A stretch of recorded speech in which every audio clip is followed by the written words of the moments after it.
Mr. Speaker, from the outset, we on this side of the House welcome any legislation that would lead to the betterment of the lives of the citizens of the country. We remained cautiously optimistic that this bill, one of the last set of bills that the PPP will be able to pass as a government for a long time, would have been a progressive legislation. The PPP claim that they have been working on this particular bill for over 2 years. So one can imagine the complete disappointment of the nation when Bill 7 of 2025 was finally laid in the Parliament, just about 14 days ago. This is not a progressive legislation, but rather a bill to try and dig the PPP out of a hole which they dug for themselves.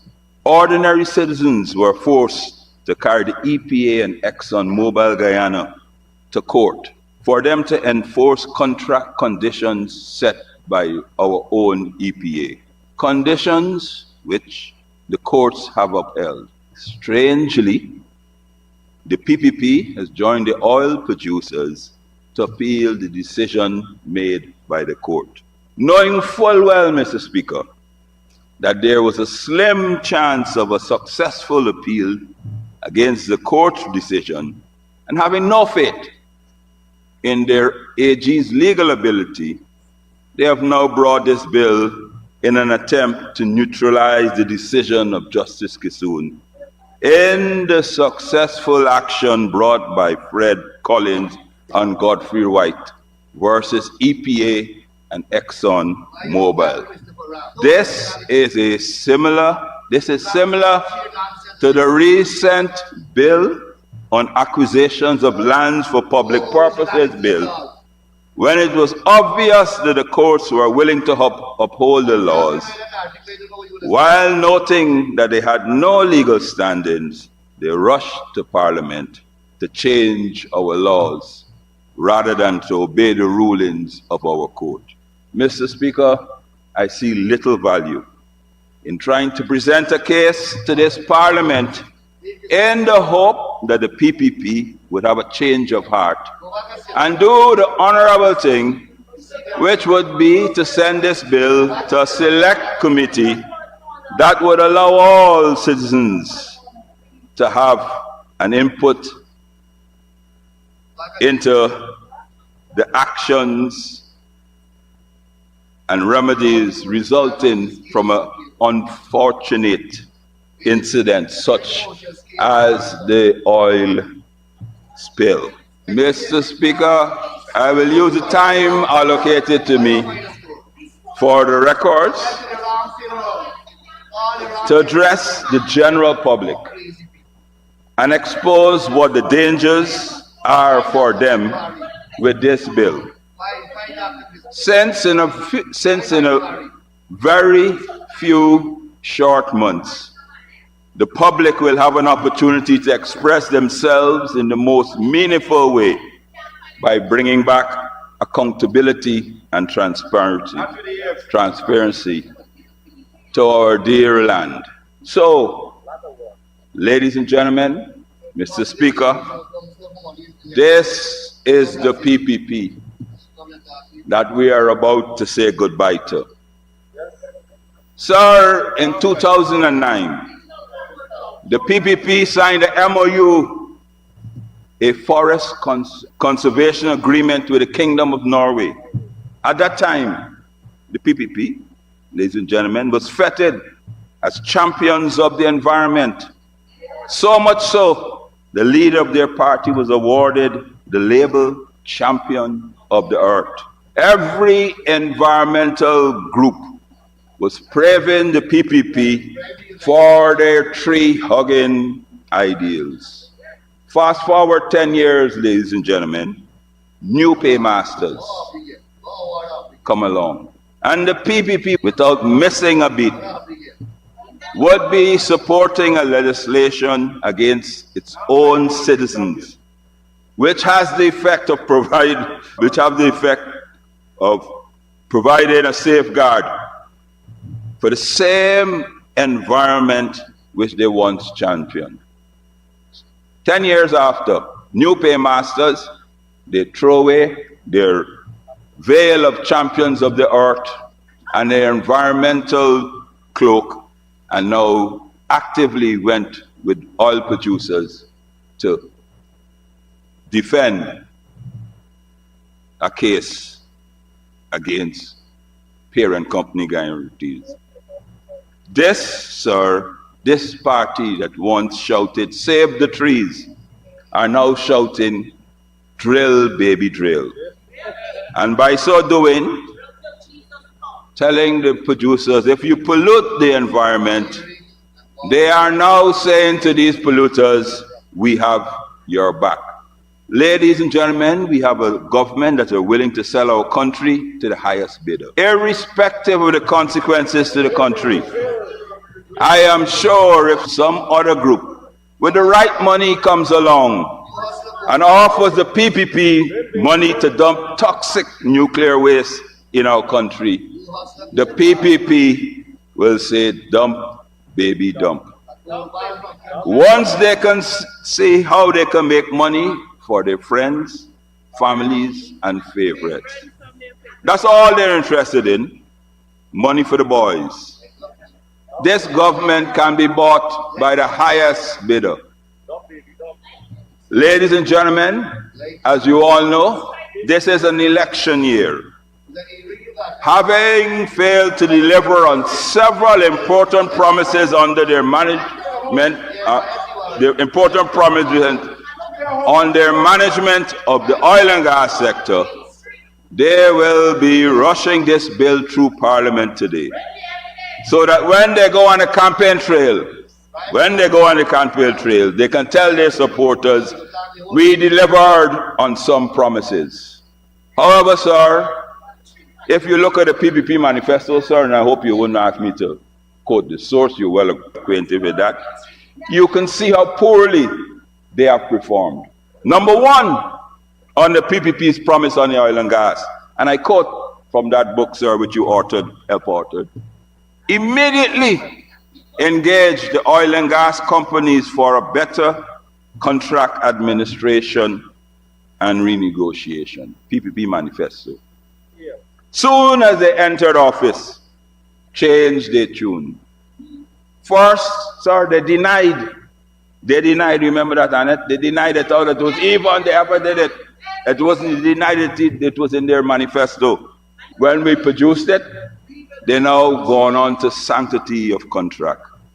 And a million of other promises, reasons why they couldn't keep their promises. Sir, in that same manifesto, the same page, sir, they said, and I quote, establish a regulatory framework which is independent of politicians. PPP manifesto. 5 years on, sir. Sir, that required the establishment of a petroleum commission, and we've heard even more excuses why they can't establish such a commission, including excuses such as the technical people will have control of the oil and gas. Sir, a third promise and commitment that they had in their manifesto, transparency and accountability for the oil and gas sector. Sir, transparency. Sir, we know where they stand on that, sir. Private citizens have to move to the court to obtain information. Sir, the mover of this bill, sir, the mover of this bill, the Honorable Prime Minister, has promised this same House to provide information. This same House is going to speak on the contract and the agreement signed with the gas ashore project. 3 times. 3 times, sir. Last time, sir, he got up and apologized to the nation, almost broke into tears, saying, oh, I erred. Please forgive me. And then, of course, the Honorable Minister, and I wrote it down, sir, said it out that we are being disrespectful and shameful to the Prime Minister. Sir, what is more disrespectful and shameful for an honorable member to come and promise, sir, 3 times, sir, including you, respond written to by the clerk, and refuse, not even refuse. Sir, he has, no, Mr. Prime Minister, you're being deceitful. You're now being... Honorable member, you've used twice shameful to describe Prime Minister and now accusing him of deceit. Those words are unparliamentary. I allowed a couple of persons, but now it's getting out of hand. Just for the record, when Honorable Minister in their usual, I wrote them down, disrespectful and shameful. You made not no such comment. Just for the records. Thank you. Just for the records, I will ask the clerk to pull up the speech of the Honorable Sherwin Holder, the chairman of the People's National Congress, this afternoon, and we will start the count. But for now, let's stop it. Sir, you can pull up everything for me. I hold no brief for Mr. Sherwin Holder. Sir, I hold my own brief. And I wrote it down. I thought you would have interjected at that time. You did not. So I said, oh, maybe it's open game on those 2 words. Thank you very much, sir. Accountability. Accountability, sir. This is the PPP and their promises. They're going to say promises deliver. Accountability. Sir, not a single audit. Not a single. I'm coming to that. I'm coming to that, Madam Tashira. Yeah. Accountability, sir. Not a single audit has been completed, sir. Despite the first audit, sir, the contract was signed under with the APA and UFC government in 2018. That has not yet been finalized, and they're still talking about it. The final report, sir, I noticed that the final report for the second audit, has not been publicly available, sir. The initial report, the draft, has been on the ministry website for over a year. 7 years, sir, has passed, and the PPP cannot even be accountable to the nation, sir. Sir, they will leave office and it will take the new administration to complete what we started in 2018. Ladies and gentlemen, on the backdrop of these failed promises, the commonly held view that Bill 7 of 2025 was laid here, and I restate them, for 2 reasons: to neutralize the court ruling and for electioneering purposes. Since this bill fails to provide the protection necessary that our citizens have been demanding, examining the various clauses of the bill, we can see the true intent of the PPP. Remember, this is a PPP that promised to regulate the oil sector independent of politicians. Sir, this new bill, sir, establishes 5 new boards. The civil defense, sir, AG, you can be, yeah, no worry, you're lucky that Roysdale lent you his notes. If not, you wouldn't be here, because you're here, you're telling Sheriff Duncan about how much he failed. Without Roysdale notes, you may not have been AG. Sir, this bill establishes 5 new boards: the Civil Defense Commission, the National Oil Spill Committee, the Oil Spill Incident Board of Inquiry, and the National Emergency Operations Center. In total, sir, almost 40 members. All, sir, all other than 4 are appointed by the minister or as a nominee of the government, of a government agency. Sir, Mr. Speaker and ladies and gentlemen, not even the National Two-Shows Council was afforded the opportunity to name a nominee, even though several indigenous villages will be directly affected in the event of an oil spill.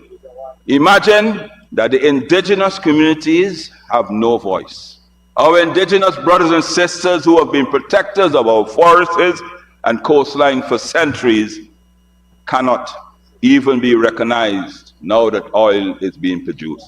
Note, while we only at the moment have offshore production, This bill is supposed to be a holistic bill. It's supposed to cover any future production, both onshore and offshore. Sir, this bill seems to be and appears all just simply to deal with the offshore aspect. Should there be an oil discovery in the North Rupununi, sir, as there was before in Hunt Oil, but it wasn't of commercial value? The wet savannas, the savanna wetlands are at risk. The North Rupununi District Council has no say. The indigenous villages of Three Brothers, sir, you have the NTC starting here next week. And we will take pleasure, sit and listen. And we will take pleasure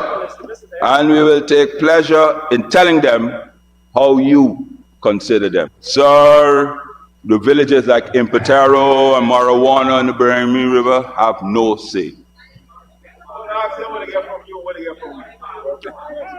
Sir, PMU, you stay there. Sir, if you further examine this bill, sir, Clause 21, Clause 21, sir, no transfer of liability. Sir, that renders the parent company guarantee invalid. And I give it to you, sir, ladies and gentlemen, not to them, sir, they know exactly what they're doing. Sir, if a local company, yes, there is a local content bill, so all you have to do is rent a citizen, like this private sectors have been complaining about. Sir, if a local company, if the local subsidiary cannot foot the bill, it cannot transfer to the parent company the excess liability. In other words, if Exxon Guyana Limited cannot cover the cost, Exxon Mobil International is completely off the hook. Completely off the hook, sir. Sir, Clause 23, filing a claim. Sir, Clause 23, sir, 1 year, sir, filing a claim, sir. There's a limitation of 1 year after the discovery or the event of an oil spill. Why only 1 year, sir? Why the limitation? How did the government arrive at the limitation of one bill? Sir, our Limitation Act is 3 years. How come, sir, have they arrived at 1 year? Sir, right now, up to now, sir, claims are still being filed on the Macondo oil spill, sir, almost 5 to 7 years after.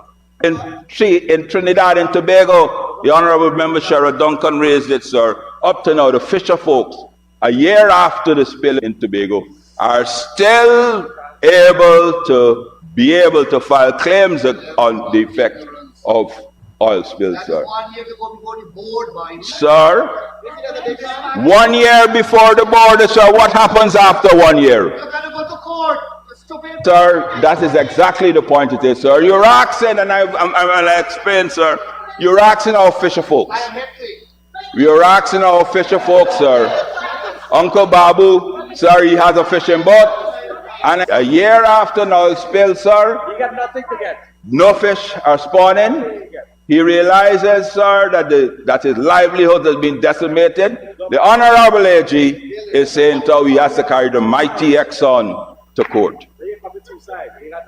That's what this bill is, sir. In other countries, the time to file a claim is not so limited as here, sir. Sir, we have in Clause 24 the oil spill incident board, sir, 3-member board, including a nominee of the responsible party. Sir, you have a chance to speak.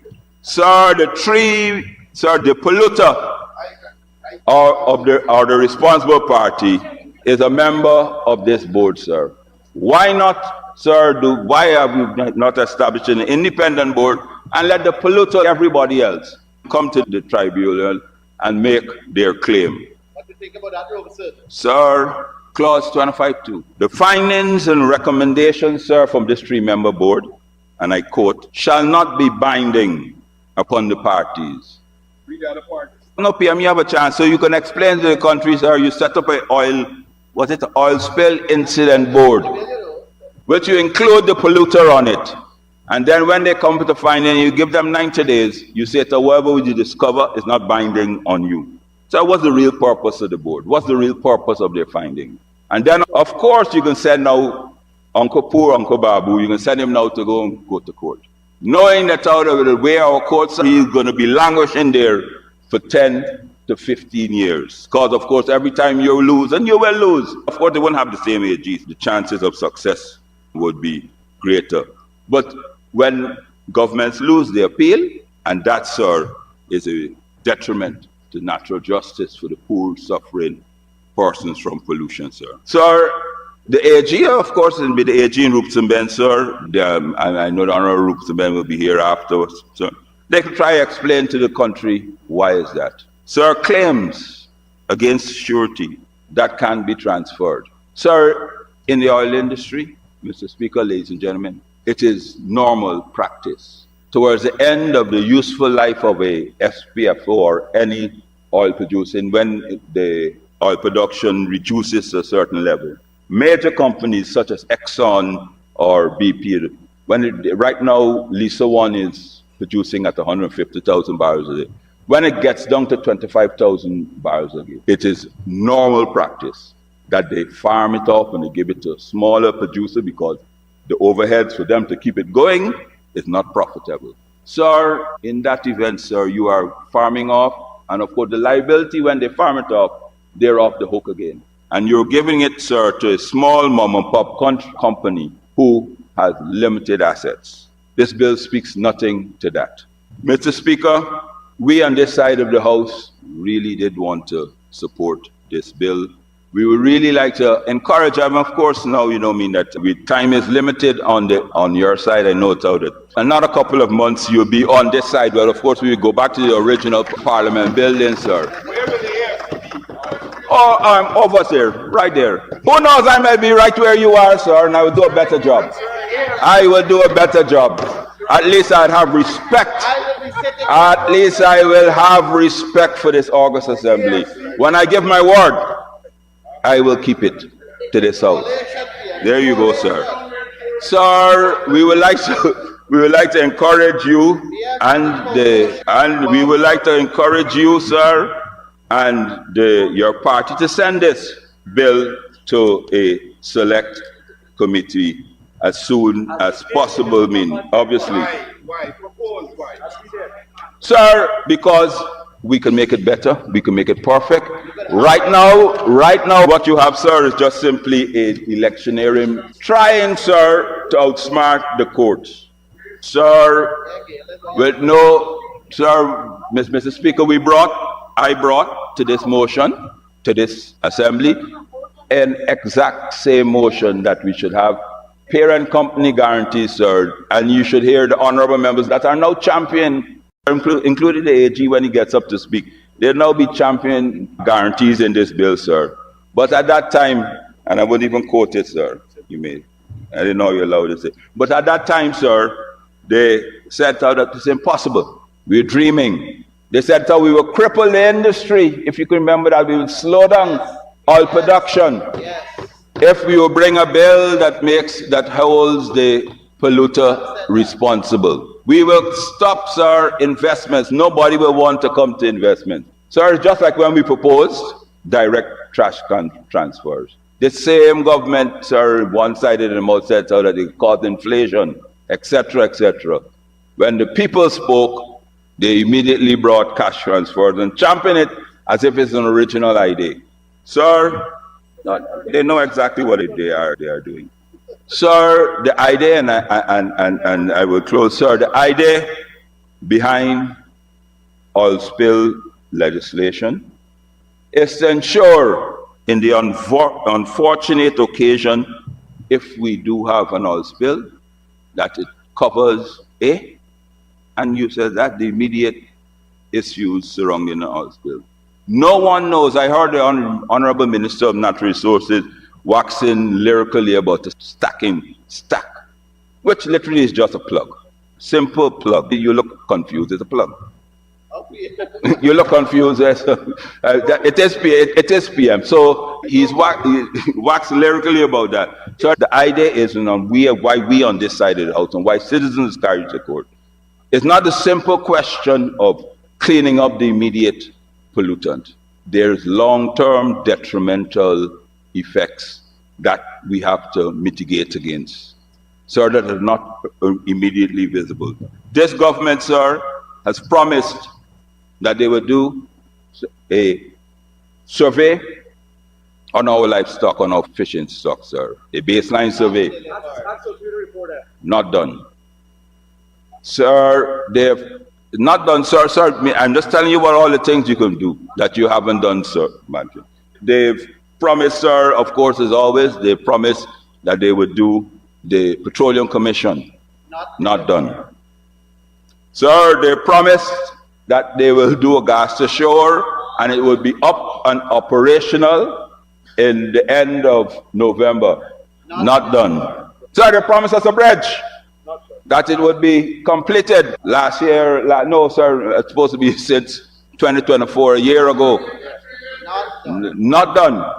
Not even, doesn't even buy a bicycle lane, y'all even produce a bicycle lane. 3 or 4, y'all don't even a bicycle lane they produce.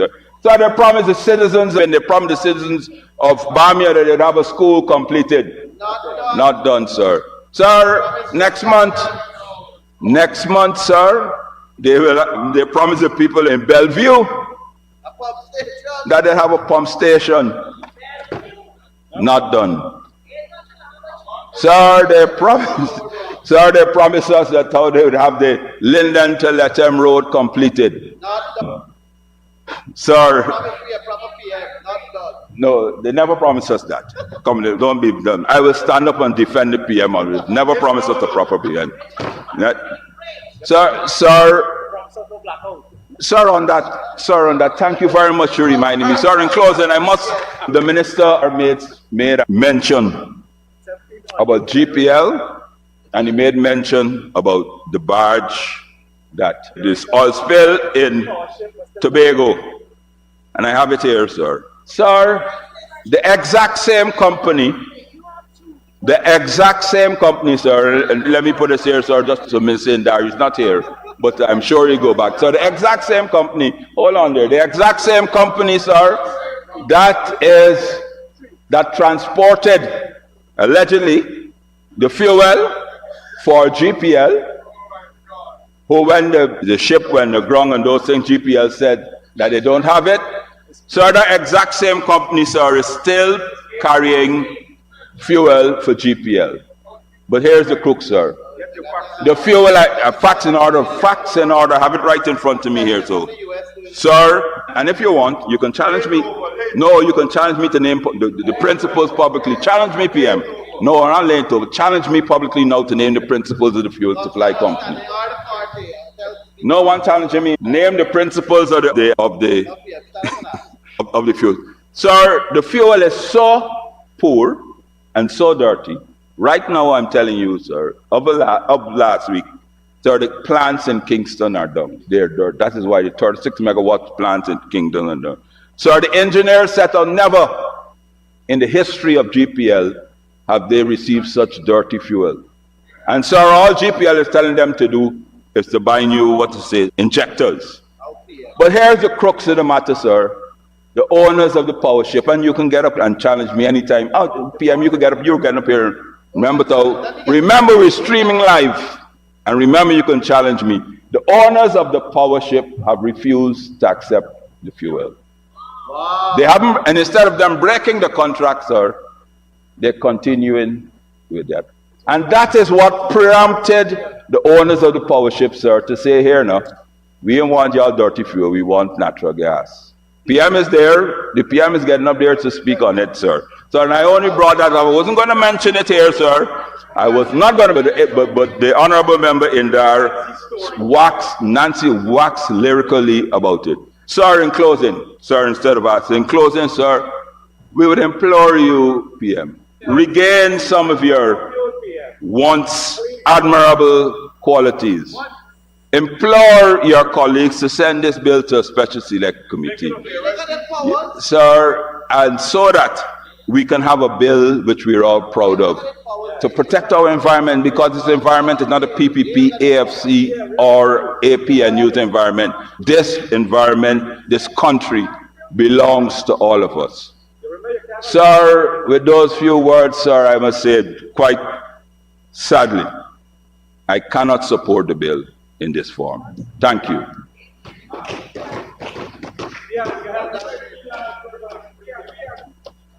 Thank you very much, Honorable Member. Mr. Patterson.